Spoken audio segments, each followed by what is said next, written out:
ইসলামী আন্দোলন কর্তৃক আয়োজিত আজকে এক গণসমাবেশের সম্মানিত সভাপতি সেরেতাজ, সম্মানিত ওলামাই কেরাম, আজকে অনেক ওলামাই কেরাম এখানে এসছেন। তারা ইসলামী আন্দোলন বাংলাদেশে যোগ দেওয়ার জন্য কেউ আগ্রহী, কেউ অনুভূতি ব্যক্ত করেছেন। আমি আজকে সবার সামনে হযরত মাওলানা লিয়াকত সাহেবকে আমি অনুরোধ করব, আপনিও আজকে সবার সামনে ইসলামী আন্দোলন বাংলাদেশে যোগদান করুন। এটা আমরা সবাই চাই।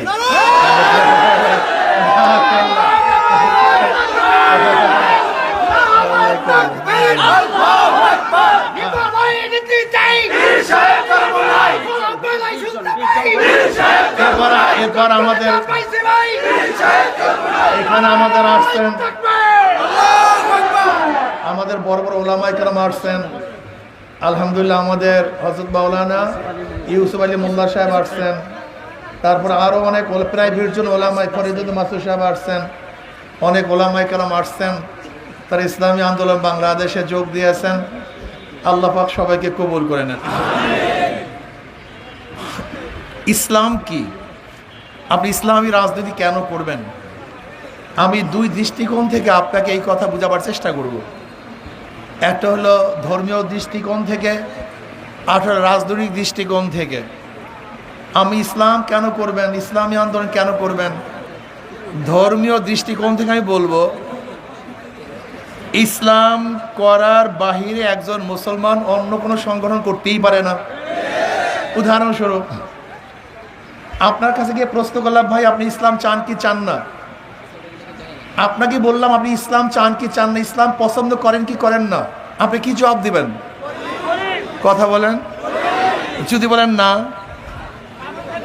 কি ভেজাল আছে কি নাই? ধরেন আমি একজন মুসলমানের কাছে প্রশ্ন করছি, তুমি আল্লাহর নবীকে নেতা মানো কি মানো না? সে কি বলবে? যদি বলি না, কি ভেজাল আছে কি নাই? বেশ ভালো কথা। আমি যদি তাকে প্রশ্ন করি, তুমি কোরআন ও সুন্নাহ মানো কি মানো না? সে কি বলবে? যদি বলি মানি না, বেঈমান হয়ে যাবে, সমস্যা মারাত্মক। এর জন্য আমি বলবো, একজন মুসলমান ইসলামের বাহিরে যাওয়ার কোনো সুযোগ নাই, কোনো সুযোগ নেই। আপনি কি বললেন? একজন মুসলমান ইসলামের বাহিরে যাওয়ার কোনো সুযোগ। এখন প্রশ্ন করতে পারো, হিন্দুরা কেন করবে, খ্রিস্টানরা কেন করবে, একজন নাস্তিক কেন ইসলামী দল করবে? প্রশ্ন এখানে। মুসলমান তো ইসলামের বাইরে যাওয়ার কোনো সুযোগই নাই, কিন্তু হিন্দু এখানে কেন করবে দল? শান্তি পাওয়ার জন্য, মুক্তি পাওয়ার জন্য, তার জান মালের নিরাপত্তার জন্য, তার ধর্মীয় স্বাধীনতার জন্য। কি কথা ঠিক না? দেখেন, আজকে 71 থেকে 2024 পর্যন্ত যারা ক্ষমতায় ছিল, তারা আমাদের দেশের সাম্যতা রক্ষা করতে পারেনি, মানবিক মর্যাদা প্রদান করতে পারেনি, সামাজিক ন্যায় বিচার প্রতিষ্ঠিত করতে পারেনি। অথচ এখানে যারা আছেন, যদি আমি প্রশ্ন করি 71-এর স্বাধীনতার স্লোগান কি ছিল, অনেক মানুষ এখানে জানবেন না। আপনি কি জানেন স্বাধীনতার স্লোগান কি ছিল? 71-এ কোন ভিত্তিতে স্বাধীন হয়েছিল? বিশ্বাস করেন 98% মানুষ জানবেন না। আমি আশ্চর্য হয়েছে আমাদের দেশের মানুষের অবস্থা দেখে। বিএনপির হাজারো মানুষ আছে, যদি প্রশ্ন করি বিএনপি শব্দের অর্থ কি, অনেকেই জানে না। যদি বিএনপির ম্যানিফেস্টো কি, নীতিমালা কি, আদর্শ কি, জানে না। বিএনপিতে অন্তর্ভুক্ত হতে গেলে কয় টাকা চাঁদা দিতে হয় প্রথম ফর্ম ফিল আপ করার জন্য, তাও সে জানে না। জিয়াউর রহমান সাহেব কবে ক্ষমতায় বসছে? বিশ্বাস করেন, বিএনপির অনেক নেতা আছে, জিয়াউর রহমান সাহেব কবে ক্ষমতায় বসছে তাও জানে না। জিয়াউর রহমান সাহেব ক্ষমতায় বসছিলেন 75 সনে। আচ্ছা বলেন তো, তিনি নির্বাচন দিয়েছিলেন কোন সনে? 79-তে।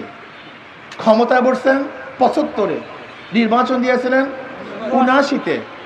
আমি আপনাদের প্রশ্ন করতে চাই, ক্ষমতায় বসছেন 75-এ, নির্বাচন দিয়েছেন 79-তে, এই যে প্রায় 4 বছর, 4.5 বছর পরে নির্বাচন দিয়েছিলেন, এটা কোন সংবিধানে ছিল? কোন সংবিধানের আইনে ছিল আমাকে বলুন? এটা 72 সংবিধান নাই। 72-এর সংবিধান হলো প্রাইম মিনিস্টার বা প্রেসিডেন্টের পদ খালি হওয়ার 3 মাসের মধ্যে নির্বাচন দিতে হবে। আজকে যারা সংবিধান নিয়ে কথা বলছেন, আপনারা সংবিধান তো জানেনই না। বড় সমস্যা এখানে। আজকে দেখবেন আমাদের সিইসি সাহেব বলেন সংবিধানে নেই, পিআর সিস্টেম সংবিধানে নেই। আমি বলবো আপনি নিজেও তো সংবিধানে নেই। কেন সংবিধানে আছে সরকার পতন হওয়ার 3 মাস পরে নির্বাচন দিবেন, সেই নির্বাচনে ডিসাইড হবে কে প্রাইম মিনিস্টার হবে, তারপরে তারা পদ নিয়োগ দেবেন। আমি আপনাকে প্রশ্ন করতেছি, আপনি নিয়োগ হয়েছেন কবে? আপনি তো সংবিধান ফেল হওয়ার 3 মাস পরে নিয়োগ হয়েছেন, তা আপনিও তো সংবিধানের মধ্যে নেই, আপনি সংবিধানের কথা বলতেছেন। আমাদের দেশের মানুষের সমস্যা রেখে যারা আওয়ামী লীগ করে, এরা জানি না আওয়ামী লীগ শব্দের আরবি, ফার্সি না উর্দু, ওরা নিজেরাই জানে না। আওয়ামী লীগের ভিত্তিকে, ম্যানিফেস্টকে ওরা নিজেরাই জানে না। সেকুলারিজমের অর্থ তারা জানে না, গণতন্ত্র ডেমোক্রেসির অর্থ তারা জানে না। আমাদের দেশের মানুষ রাজনীতি কেন করে? 1 কলকি গাঁজা পাওয়ার জন্য, 1 বোতল ফেন্সিডিল পাওয়ার জন্য, 1 বোতল মদ খাওয়ার জন্য। এই এলাকার চাঁদাবাজ আমি চাঁদাবাজি করব, এই এলাকার গুন্ডামি আমি করবো, আমার বাড়ির দরজায় ডিপ টিউবওয়েল বসবে। এইটা নাকি রাজনীতি? তুমি তো বুঝোই না রাজনীতি কি জিনিস। তোমার সমস্যা এখানে। এদের স্বাধীন হয়েছিল সাম্য, মানবিক মর্যাদা, সামাজিক ন্যায় বিচার প্রতিষ্ঠা করার জন্য। সাম্য, আমরা সবাই সমান। বাংলাদেশের যত নাগরিক প্রত্যেকের অধিকার সমান। সে চাষি হোক, কৃষক হোক, মজদুর হোক, জেলে হোক, তাঁতি হোক, কামার হোক, ঋষি হোক, বাংলাদেশের নাগরিক, মুসলমান, হিন্দু, বৌদ্ধ, খ্রিস্টান, নাগরিক হিসাবে প্রত্যেকের অধিকার সমান। সাম্য, মানবিক মর্যাদা। আশরাফুল মাখলুকাত মানুষ, সে মেতর হোক না কেন, চামার হোক না কেন, ঋষি হোক না কেন, কামার হোক না কেন, শ্রমিক হোক না কেন, সে খেটে খাওয়া মানুষ হোক না কেন, আশরাফুল মাখলুকাত, তাকে শ্রদ্ধা করতে হবে, তাকে সম্মান দেখাতে হবে। এর চেয়ে দামি কেউ নেই। অথচ আজকে দেখবেন একজন ঋষি, কামার, মজদুর, শ্রমিক যদি ডিসি অফিসে ঢুকে, কুকুরকে সম্মান করা হয়, কিন্তু এই মানুষকে সম্মান করা হয় না। কুকুরকে ইজ্জত করা হয়, এই মানুষকে ইজ্জত করা হয় না। আপনার বিশ্বাস হয় না? আজকে হাজারো লিডাররা কুকুর নিয়ে ছবি তুলতে আনন্দিত হয়, অথচ আশরাফুল মাখলুকাত মুসির কাঁধে তারা ছবি তুলতে পারবে না। একজন মুসির কাঁধে হাত দিয়ে ছবি তুলতে পারবে, লজ্জা পায়। আজকে আশরাফুল মাখলুকাত, এই মানুষকে আমরা ঘৃণা করি, অথচ বিড়াল কোলে নিয়ে ছবি তুলি। কি কোলে নিয়ে? বিড়াল কোলে নিয়ে ছবি তুলি, কিন্তু একজন মুসির কাঁধে হাত দিয়ে ছবি তুলতে লজ্জা পাই। এই আশরাফুল মাখলুকাতকে আমরা শ্রদ্ধা করি না, সম্মান করি না, ইজ্জত করি না। এই মানবিক মর্যাদা দেওয়ার জন্যই ৭১ আন্দোলন হয়েছিল, ন্যায় বিচার প্রতিষ্ঠা করার জন্য। কিন্তু আজকে কি দেখছি? যখন সরকারে থাকে, 1000 খুন করেন, আপনার কোনো কেস নাই, আপনি খোলা আকাশের নিচে ঘুরে বেড়ান। যদি আপনি সরকারি দলে না থাকেন, আপনি নির্দোষ হলেও আপনাকে জেলখানায় ঢুকে ঢুকে মরতে হবে। এর নাম ন্যায় বিচার? আমাকে দেখান তো কোন আইনে আছে কনভিক্টেড আসামি, যে সাজাপ্রাপ্ত আসামি, কোর্টে হাজিরা দেয়া ব্যতীত খালাস দেওয়ার আইন কোথায় পেয়েছেন? আমাকে দেখান। কিন্তু আমাদের দেশের আজকে কোর্টগুলির অবস্থা কি, আদালতগুলির অবস্থাটা কি? যে যখন ক্ষমতা আসে তার দিকে তাকিয়ে তারা রায় দেয়। এর নাম আদালত হতে পারে না, এর নাম বিচারক না, একে বিচারক বলা যায় না। রাষ্ট্র কি জিনিস আমরা রাষ্ট্র সম্পর্কে অনেকেই জানি না। দেশ কি জিনিস অনেকেই জানি না। রাষ্ট্র এবং সরকারের মধ্যে হাজারো পার্থক্য। সরকার পরিবর্তন হয়, রাষ্ট্র পরিবর্তন হয় না। কথা বলেন না কেন? রাষ্ট্রীয় সম্পদ রাষ্ট্রের থাকে, দলীয় সম্পদ দলের কাছে থাকে। দল পরিবর্তন হয়, রাষ্ট্র পরিবর্তন। যেমন ডিসি সাহেব রাষ্ট্রের, এসপি সাহেব রাষ্ট্রের, পুলিশ সাহেব রাষ্ট্রের। সরকার চলে যায় কিন্তু পুলিশ সাহেব, কথা বলেন, ডিসি সাহেব, কারণ সে তো রাষ্ট্রের। আমরা রাষ্ট্রের নাগরিক। সরকার পরিবর্তন হয় কিন্তু আমরা কিন্তু পরিবর্তন হই না, আমরা দেশেরই সম্পদ, আমরা দেশের নাগরিক। এই রাষ্ট্র সবার। রাষ্ট্র কি আপনি জানেন? রাষ্ট্র কেন, স্টেট কেন সৃষ্টি হয়েছিল? স্টেটের কি প্রয়োজনটা ছিল আমরা অনেকেই জানি না। স্টেটের প্রয়োজনটা কি ছিল? ধরে নেন আজকে এই বাড়িটা একজন নিরীহ মানুষের, কিছু গুন্ডা পান্ডা বাড়িটাকে দখল করেছে, কিন্তু এই নিরীহ মানুষ তো গুন্ডা পান্ডার সাথে লড়াই করার ক্ষমতা রাখে না, রাখে? এখন রাষ্ট্র কি বলছে? রাষ্ট্র নিরীহ মানুষটাকে বলছে তোমার কোনো টেনশন নাই, আমি তোমার পাশে আছি, তোমার পক্ষ হয়ে তোমার ঘরকে তোমার কাছে বুঝিয়ে দেওয়ার দায়িত্ব আমি রাষ্ট্রের, অন্য কারণ না। একজন ব্যক্তি ক্ষুধার্ত, রাষ্ট্র কি বলে? তোমার কোনো টেনশন নাই, তোমার মুখে খাদ্য তোলার দায়িত্ব আমার, তুমি ক্ষুধার্ত থাকতে পারবা না। রাষ্ট্র কি জিনিস? একজন বস্ত্রহীন, রাষ্ট্র বলবে তুমি বস্ত্রহীন, তোমার কোনো টেনশন নাই, তোমার কাপড়ের দায়িত্ব আমার। একজন চিকিৎসাহীন ধুকে তোকে পড়ছে, রাষ্ট্র কি বলবে?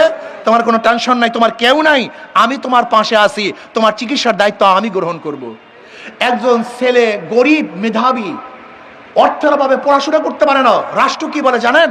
তোমার কোনো টেনশন নাই, তোমার পড়াশোনার দায়িত্ব আমি গ্রহণ করব। এর নাম রাষ্ট্র। আমরা রাষ্ট্র জানি না। রাষ্ট্র কি বলে? তোমার রাস্তা ভাঙ্গা, তুমি চলতে পারো না, তুমি এদেশের নাগরিক, আমি রাষ্ট্র, তোমার রাষ্ট্র মেরামত করার, রাস্তা মেরামত করার দায়িত্ব আমার, আমি তোমাকে রাস্তা সুন্দর করে দেব। এর নাম রাষ্ট্র। আর এখন রাষ্ট্র বলতে কি মনে করি? জুলুম, অত্যাচার, অবিচার, গুম, খুন, ধর্ষণ, চুরি, ডাকাতি, চাঁদাবাজি, এর নাম রাজনীতি না। এটা জুলুমতন্ত্র, এটা ডাকাতিতন্ত্র, এটা চাঁদাতন্ত্র হতে পারে, কিন্তু এটা রাষ্ট্রতন্ত্র হতে পারে না। রাষ্ট্রতন্ত্র মানে যে রাষ্ট্রের মধ্যে প্রত্যেকটা মানুষ নিরাপত্তা অর্জন করবে। রাষ্ট্রের দায়িত্বটা কি? তুমি নাক টেনে ঘুমাও, আমার পুলিশ তোমার বাড়ির দরজা পাহারা দিবে, তোমার কোনো টেনশন নেই। তোমাকে কেউ আক্রমণ করবে, চুরি করবে, সেই দায়িত্ব আমার, আমি তোমাকে পাহারা দেব, তুমি ঘুমাবা, এর নাম রাষ্ট্র। কিন্তু আজকে 53 বছর যারা ক্ষমতায় ছিল এই কাজগুলি করতে পারে নাই। তারা কি করেছে? জুলুম করেছে, অত্যাচার করেছে, অবিচার করেছে, দেশের সম্পদ লুটপাট করেছে, 28 লক্ষ কোটি টাকা বাংলাদেশের বিদেশে পাচার করেছে। আপনাকে জানেন রাষ্ট্রের প্রত্যেকটা খাতকে ধ্বংস করে ফেলেছে। আজকে আওয়ামী লীগ সরকার নাই মানে প্রধান বিচারপতি সেও নেই, নাকি ডিজিএমের প্রধান সেও নেই, এনএসআই প্রধান সেও নেই, আইজি সেও নেই, এমন কি বাইতুল মুকাররমের মসজিদের ইমাম সাহেব নেই। বুঝেন, এমন কোন খাত নাই যেখানে দলীয়করণ করে নেই। এর নাম রাষ্ট্র? এর নাম রাষ্ট্র না, এটাকে রাষ্ট্র বলা যায় না। রাষ্ট্র কি? যেখানে বাংলাদেশের প্রত্যেকটা মানুষের নিরাপত্তা কিভাবে দেওয়া হবে, শুধু মানুষ, গোটা জানোয়ারের নিরাপত্তা কিভাবে দেওয়া হবে। ওমর ইবনে খাত্তাব রাদিয়াল্লাহু সেই বক্তব্য যে ফোরাতের কুলেও যদি একটা কুকুর না খেয়ে মারা যায়, আমি ওমরকে জবাব দিতে হবে। এর নাম রাষ্ট্র।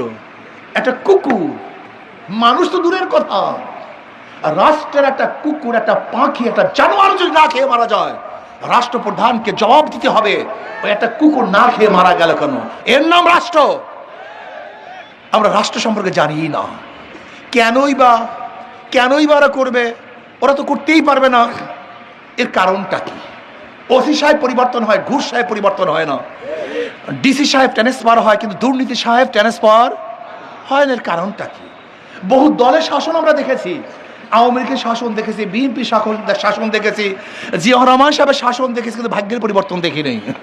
আমরা আইয়ুব খানের শাসন দেখেছি, শেখ সাহেবের শাসন দেখেছি, জিয়াউর রহমানের শাসন দেখেছি, আওয়ামী লীগ, বিএনপি বহু শাসন দেখেছি, মানুষের ভাগ্যের পরিবর্তন দেখে নেই। কারণটা কি?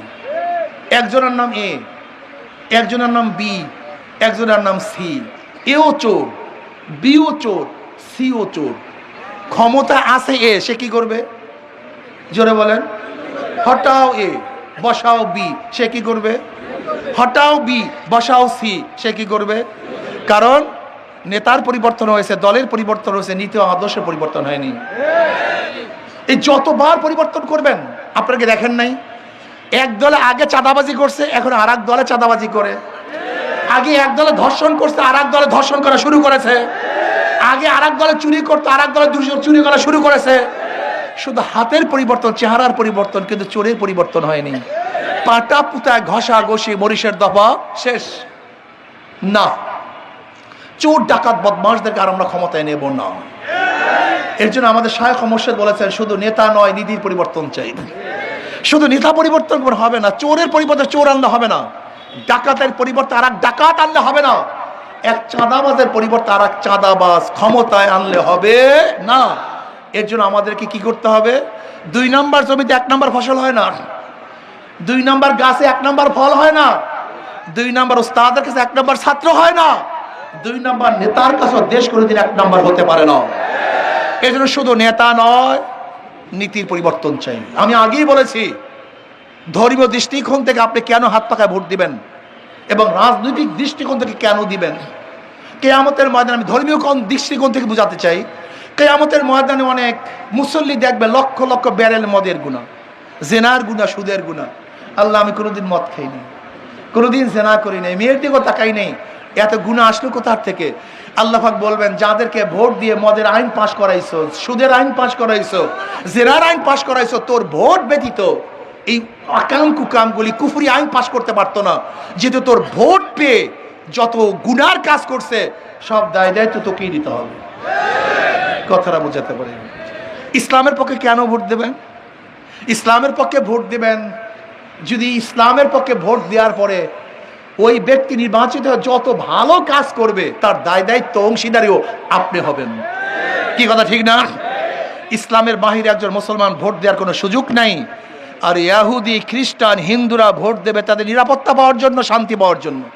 একদল সাংবাদিক আমাকে প্রশ্ন করেছে, হুজুর আওয়ামী লীগের লিডাররা পালায় গেছে, কিন্তু আওয়ামী লীগের ভোটাররা তো পালায় নাই, তারা কাদেরকে ভোট দিবে? আওয়ামী লীগের লোকজন কাকে ভোট দিবে? আমি বললাম, আওয়ামী লীগের লোকে কাকে ভোট দিবে আপনারা জানেন না? করেন না তো? আমি বললাম, যাদের মাধ্যমে তাদের জান মালের নিরাপত্তা পাবে তারা তাদেরকে ভোট দিবে। তাদের জান মালের নিরাপত্তার দরকার। যাদের কাছে তাদের জান মালের নিরাপত্তা, তাদেরকেই তারা ভোট দিবে। কি কথা ঠিক না? এই দেশের বন্ধু, এই দেশের পক্ষের বন্ধু, ইসলামের বন্ধু, ওই সমস্ত ভোটাররা তাদেরকেই ভোট দেবে যাদের মধ্যে ইসলাম এবং দেশপ্রেম আছে। কাজী আসুন না, বিভিন্ন দল বিভিন্ন মার্কা নিয়ে আপনাদের কাছে আসছে। আওয়ামী লীগ নৌকা নিয়ে আসছে, বিএনপি নিয়ে আসছে, জাতীয় পার্টি নাঙ্গল নিয়ে আসছে। অথচ যেই ব্যক্তি নৌকা নির্বাচন করে নিজেরা নৌকা চালাতে পারে না, যারা ধানের শেষে নির্বাচন করে নিজেরা ধান কাটতে পারে না, যারা নাঙ্গলি নির্বাচন করে নিজেরা নাঙ্গল বইতে পারে না, সমস্ত প্রতীকগুলি গরিবদের। নৌকা চালায় কারা? ধান কাটে কারা? গরিবরা। নাঙ্গল চালায় কারা? প্রতীক গরিবদের, কিন্তু যারা নির্বাচন করে একটাও গরিব না। অর্থাৎ সব ধোঁকাবাজি, মার্কার সাথে নিজেদের কাজের কোনো মিল। কিন্তু হাত পাখা এমন একটা মার্কা, যে নির্বাচন করে সেও চালাতে পারে, যারা সমর্থন করে তারাও চালাতে পারে, নাকি ভাই?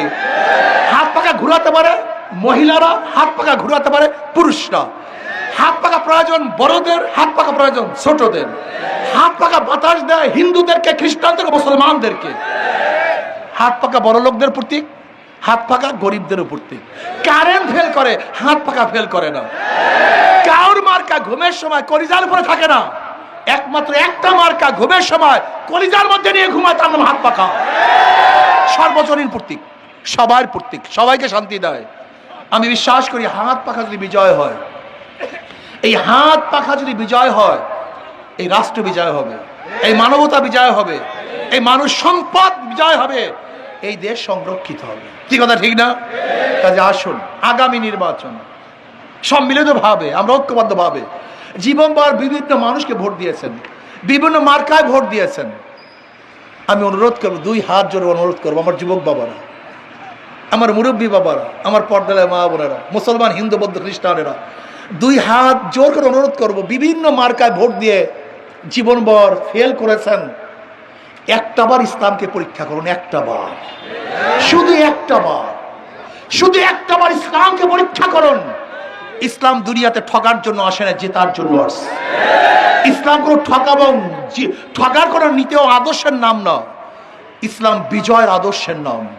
আমি বিশ্বাস করি একটাবার যদি হাত পাখাকে আপনারা বিজয় করতে পারেন, ইনশাআল্লাহ, তাহলে অবশ্যই শান্তি পাবেন, মুক্তি পাবেন।